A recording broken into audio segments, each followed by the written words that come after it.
Salve, pois é, muito boa noite, seja bem-vindo aqui ao Frente a Frente. Hoje nós vamos falar aqui de política, a política é nossa de cada dia, para que você entenda o que está acontecendo no Planalto Central do país. O líder do PSDB no Senado Federal, o senador Isalci Lucas, é o nosso entrevistado de hoje. Senador, o senhor é daqui do Distrito Federal, né? E o senhor faz política por aqui. No último bloco, o senhor falava da saúde, né? Uma crise que foi desmascarada, essa dificuldade na saúde, com a pandemia, né? Mas aqui no Distrito Federal, nós estávamos acostumados a dizer que a saúde daqui era uma das melhores do país. O que aconteceu? Como a educação também, né? A gente já foi em primeiro lugar na educação durante muitos anos. Bem, é o que falta, né? Falta de experiência, né? Falta de gestão, né? Promessas que foram feitas que não foram cumpridas. E eu posso dizer para você, eu já fui quase todas as profissões, contador, professor, juiz do trabalho, fui engraxate, fui banca de revista, fui bancário. Mas eu digo para você, não tem nenhuma atividade mais nobre do que a política. Que a política muda as vidas das pessoas, para melhor ou para pior, depende da escolha, né? Isso é verdade. Então, a gente precisa, primeiro, os eleitores precisam entender qual é o papel de cada um, qual é o papel do executivo, do governador, qual é o papel do legislativo, tanto do Senado, quanto da Câmara, quanto do distrital, para poder acompanhar. E qual o papel da oposição, que é o seu caso hoje aqui, né? O senhor é oposição no Distrito Federal. Sou oposição agora, eu nunca fui oposição, quanto pior, melhor, né? A gente é oposição querendo construir e melhorar. O que falta nesse país, e aqui em Brasília em especial, são políticas públicas de Estado. É aquela que acontece e cada governo que entra vai aperfeiçoando, vai melhorando. Em Brasília, a característica é política de governo. Cada governo que entra acaba com tudo, principalmente o que está funcionando, e começa tudo de novo. É assim que funciona em Brasília. Então, você não tem política de Estado, tem política de governo. Hoje, você não pode nem dizer que é política de governo, porque quando você tem 5 secretários de educação, 5º, 7º da saúde, 3º da agricultura, então não é nem política de governo, é política de secretário. E o pior não é isso, né? O pior é quando você ilude as pessoas. Eu aprendi com meu pai dizia o seguinte: filho, ninguém é obrigado a prometer nada, ninguém é obrigado a fazer acordo nenhum, mas se você fizer acordo, se você prometer, você tem que cumprir. Agora, falando em acordos, o governador Ibanez já anunciou que será candidato à reeleição, que ele pretende concorrer à reeleição, falou isso no programa CB Poder do Correio Brasiliense, e ele disse que vai apoiar o presidente Jair Bolsonaro, que a tendência dele num segundo turno, se a senadora Simone Tebet, que é do MDB, que é o partido dele, não estiver no segundo turno, ele apoiará Jair Bolsonaro. Como é que o senhor vai ficar? O senhor é pré-candidato, assim, né? Então não é? O senhor o senhor vai seguir com João Dória, Eduardo Leite, seu partido está lá, aquela confusão. Como é que vai ficar isso? Deixa eu dizer para você, primeiro, o que o governo fala, né, você não pode acreditar, porque durante a campanha foi dito uma série de coisas, que não privatizaria a SEB, está gravado, está filmado. Você está falando do governo daqui do DF. Governo daqui. Ibanez, né, o governo atual. Ele disse que ia construir as casas das pessoas que tiveram as casas derrubadas com dinheiro dele, não aconteceu nada disso, está tudo filmado, gravado. Né? Ele disse que ia acabar com a IGES no dia seguinte, porque era um anticorrupção, não tinha licitação e tal. Tudo que ele disse, ele fez exatamente o contrário, ampliou as coisas. Então, ele disse também que não seria candidato à reeleição se tivesse rejeição. No jornal ele disse que não tem rejeição, mas as pesquisas dele mesmo, encomendada por ele, chega a 48%, 52%. Já vi duas com 48%, 52%. Eu acho que ele está vivendo num mundo virtual. E, de fato, né, se você acompanhar as propagandas do governo, parece uma cidade de outro país, porque essa realidade que está na televisão não é o mundo real. E outra coisa, né, não se constrói uma cidade com obras. Você tem que a política pública é para as pessoas, para o cidadão. Quem é o cidadão?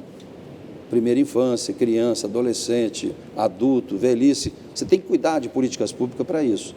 Então, não adianta você construir uma UPA, inaugurar maravilhosamente bem, no dia seguinte você não tem médico, não tem remédio. Aqui não tem, aqui é tudo analógico, não tem controle de nada. Não há transparência do recurso público. Nós temos hoje o maior orçamento da saúde proporcional, pode mais do que São Paulo, qualquer estado. Né? Nós temos os melhores profissionais, temos o maior número de médicos por habitante, Então, a gente tem todas as condições, mas não há controle de nada. Quer dizer, não adianta você ter uma equipe médica que vai no hospital para fazer uma cirurgia, de gestão. Aí não tem anestesista, não tem medicamento, não tem papel, não tem nada. Senador, agora eu repito a pergunta. No segundo turno, o senhor apoia quem estiver Lula e Bolsonaro? Primeiro que eu não sei se vai acontecer senhor... isso, né? Até julho a gente não sabe exatamente quem são os candidatos. Eu não sei se Lula é candidato. Não sei, sinceramente. Por quê? O que leva o senhor a crer que ele pode não ser candidato? Primeiro, as condições, né, de campanha de rua. Você vai na rua, eu não sei se ele tem ambiente para estar na rua hoje. Mas eu digo assim, né, eu não quero discutir nomes, quero discutir proposta. Qual é a proposta? Porque nós conhecemos, o Lula já foi presidente. Então, qual é a proposta dele nova? Não sei. O governo atual está aí. Qual é a proposta dele? Porque educação, e aí? Educação hoje, os jovens saem da faculdade. Eu fui presidente da comissão, né, do novo ensino médio. Por que eu fiz isso? Porque eu fui secretário, eu fiz o ensino médio na Escola Pública de Brasília, no Guará, e sei da importância do jovem ter uma educação profissional. O mundo todo está assim, 70% de alguns países, os jovens têm ensino técnico.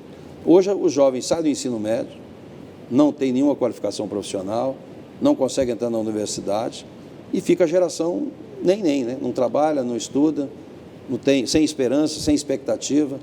Né? Você vê, por exemplo, 17 anos atrás, quando eu fui secretário, nós criamos o Parque Capital Digital. 17 anos atrás. Se fosse uma política de Estado e tivesse dado continuidade a esse processo, Brasília seria o Vale do Silício hoje. Hoje nós temos, em Brasília, em torno de 5, 6 mil vagas na área de tecnologia, não tem mão de obra qualificada. Eu vi que o senhor, como secretário, apostou muito nessa área de tecnologia. Na área de educação, senador, o senhor é da Comissão de Educação do Senado Federal, né? Que está acompanhando esse processo no Ministério da Educação. O senhor acha que o ministro da Educação novo, o Godoy, vai conseguir mostrar lá de que não houve interferência na distribuição de verbas do Fundeb? Olha, lá na Comissão de Educação, o que nós fizemos? Né? O que fizeram e eu participei? Né? Houve a convocação. Isso. Primeiro os prefeitos que compareceram. Todos os prefeitos que compareceram confirmaram. Não, 3, né, deles. Mas né, na prática a gente viu que, na realidade, o que eles disseram... Confirmaram que os pastores pediram propina. Exatamente. Convidamos, então, os pastores, né, para ouvi-los também. Eles não foram. Eles não foram ainda. E convidamos o ministro. Aprovamos um de convite, que eu acho que é o primeiro, e um de convocação. O próprio ministro anterior, inclusive. Né? Então, a gente espera que na Comissão de Educação a gente tenha essa... Estava previsto para terça-feira, né, que vem. Né?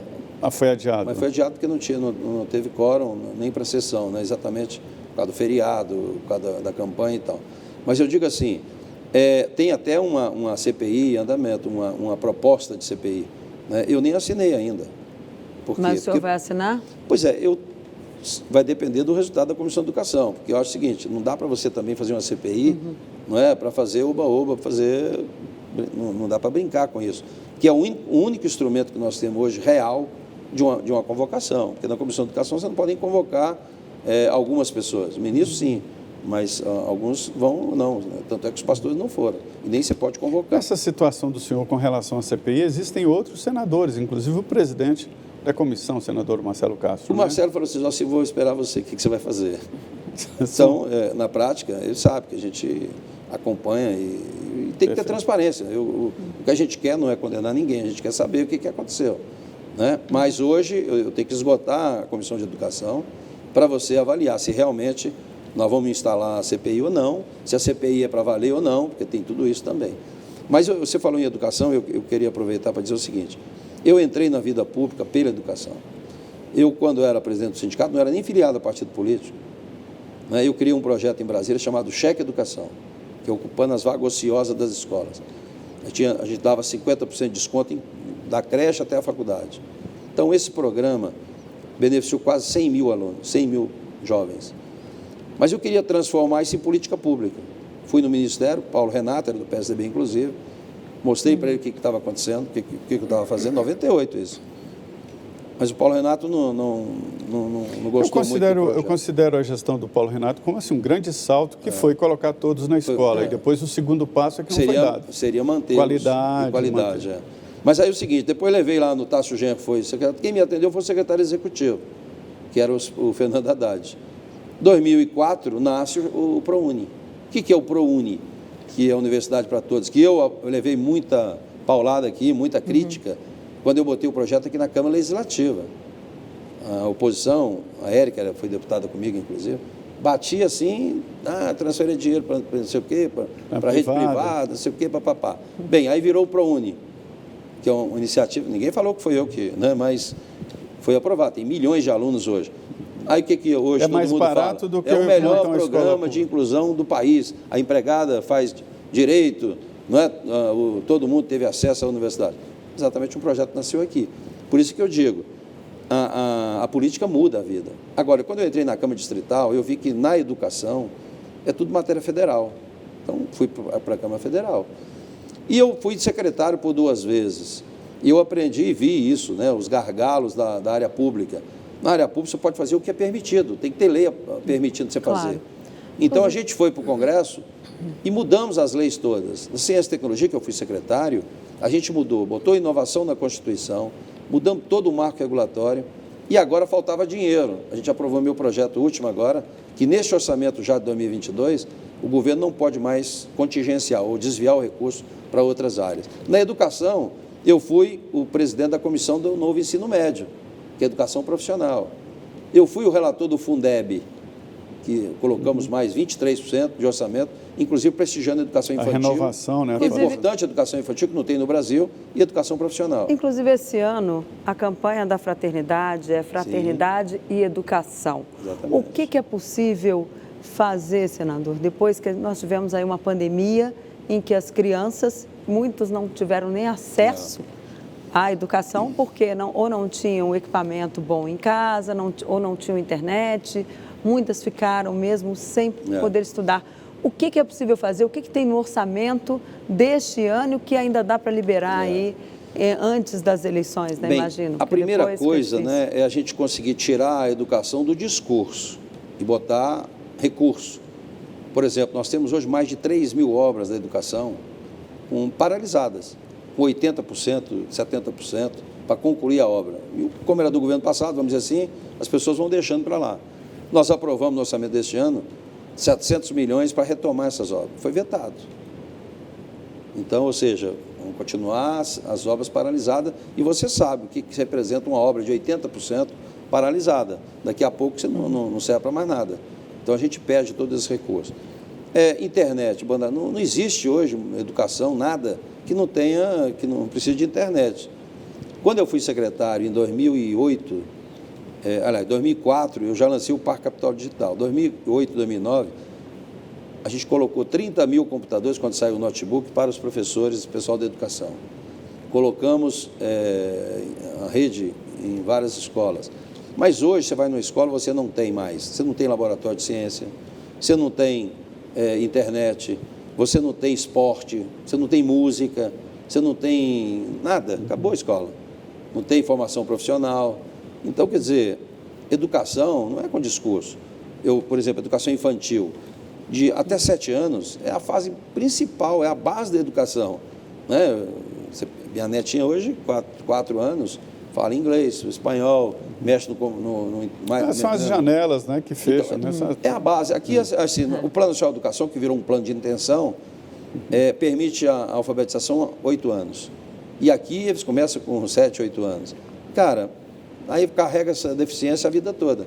Então, a gente precisa corrigir primeiro a base, né? Você não pode fazer como o governo faz, porque no Brasil a educação é como se fosse a construção de uma casa construindo pelo telhado, porque a responsabilidade da União é o ensino superior, que tem recurso, que tem poder. Senador, nesse debate sobre o Ministério da Educação e tal, assim, o que ficou claro é que pastores, ou seja, pessoas que estavam longe do governo, agiam como se estivessem no governo, né? E evidencia ali um lobby pela atitude deles, né? Não do governo. A gente viu agora que o presidente Jair Bolsonaro ficou fora, inclusive o Ministério Público indicando que ele não pode ser indiciado. Mas, enfim, lobby, senador, não está na hora de regulamentar e definir limites? Tem projeto. O presidente Jair Bolsonaro mandou ao Congresso, mas é difícil.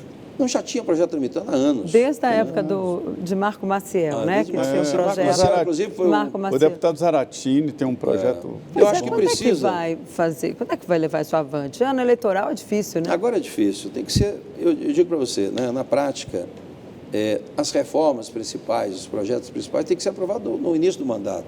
Quando você ainda tem... O grande problema no Brasil, aí o Fernando Henrique, nesse aspecto, ele achou que precisava mais tempo para continuar o Plano Real, aquelas questões, mas foi um erro. A questão da reeleição no Brasil é uma loucura. O cara ganha a eleição e já fica pensando na próxima mas foi gestão. O PSDB que colocou isso... Eu sei que foi. No jogo, né? Mas na época, não é evidente, você viu... Poxa, eu participei de...